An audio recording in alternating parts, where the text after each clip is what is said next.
purpose of our sculpture is to create an axolotl, which is an endemic amphibian from central Mexico, which is an endangered species, by the way. So we would like to create some awareness on the people about this beautiful animal.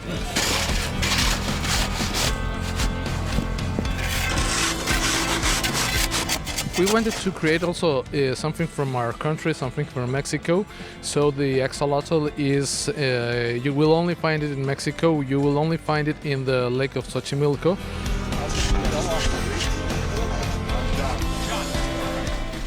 The envelope is very interesting as well the line, the drawing in the sculpture is very important for me. The line in the sculpture. Sorry, no.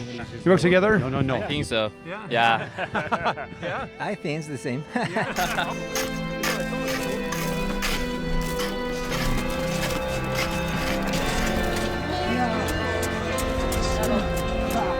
Blocks even on both sides, they're lined right up.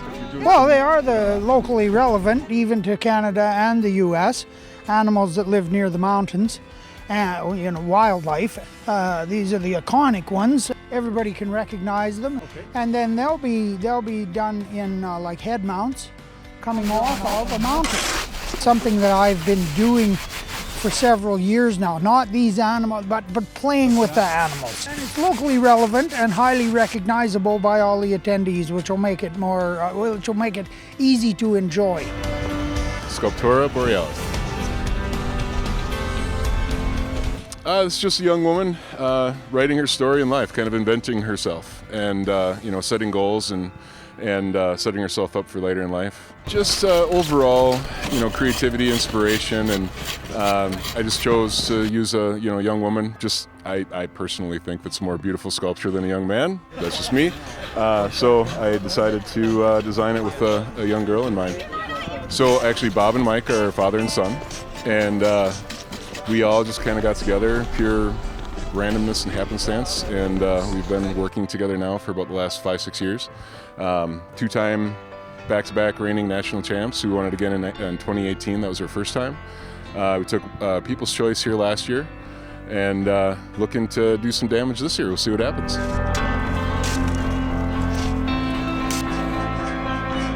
It's called Big Fish Feeds the Little Fish, and it's based off of Peter Bruegel, the Elder's drawing Big Fish Eats Little Fish. In this drawing, it's a living cod, and the sort of significance is that this cod is giving life, almost giving birth to these fish, and it's about the fact that we work really hard to protect and empower the people in our lives, and it can take a lot out of you.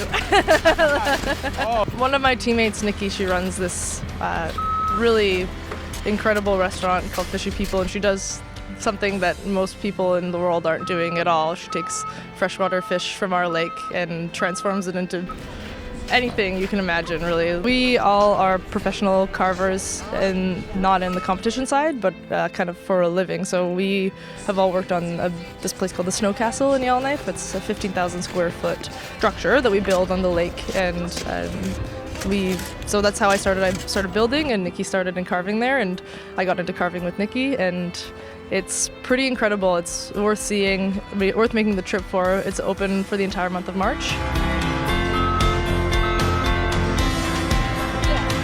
Ich bin Angelique. Ich bin Gertje. Yeah, we try to transport all the topics around the climate change through our work, through art, so that it's a chance to reach some more people, that we all can try to save the world while saving the climate, and try to be more conscious about all these little things in everyday life. I think that this is one of the last chances we have to make female power more common, not the power of the women's only. That means the female energy. That's what we have all.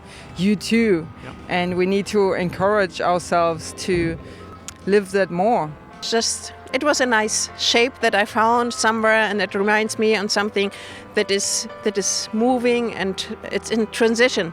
Everything is in transition, and it can be a new shape always, and it can take new forms, our life. But we are not hopeless.